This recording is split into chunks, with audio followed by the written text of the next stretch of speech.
Kapin sa 20 ka mga tindera sa Carbon Public Market ang nagpahigayon og protesta sa kadalanan aron mopadayag sa ilang pagbatok sa pag-privatize sa maong merkado.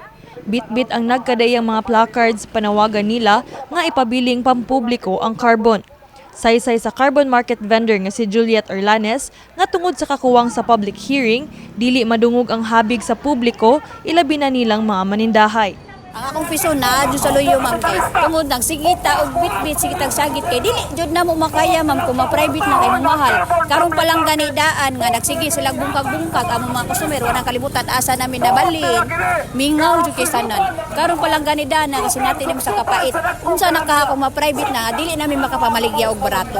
Muna kami nanawagan dyan, may nga, dili dyan may musugot nga ma-private ang carbon. Kaya ang carbon, sa una pa nga panahon nga, merkado, publiko.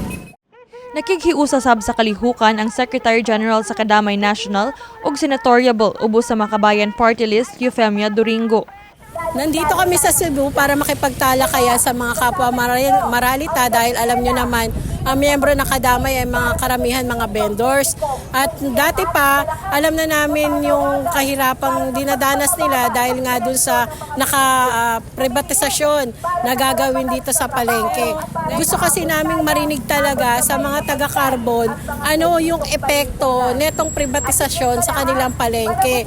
Bukod sa naririnig namin ito sa balita, iba pa rin yung pag naandun ka sa sitwasyon at nakikita mo talaga yung impact nila. Kasi nandun yung umiiyak sila, nagagalit sila, at nangangamba sila para dun sa kabuhayan ng kanilang pamilya.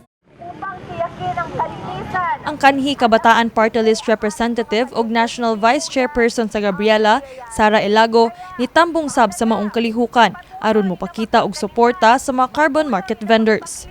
Gani saysay niya nga miduso na sila og resolusyon nga musuta sa sitwasyon sa mga tindero ug tindera sa mga kamerkaduhan.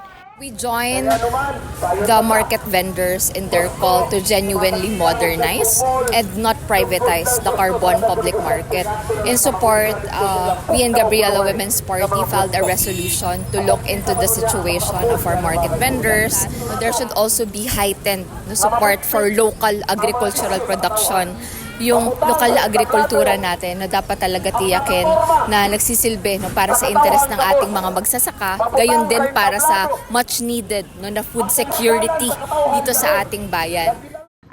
Samtang padayon ng ilang pakigbisog, gipahimug-atan sa mga carbon vendors nga dili sila supak sa modernisasyon sa merkado apan nang hinaot nga kinihimuon pinaagi sa kagamhanan ug dili sa pribadong kompaniya.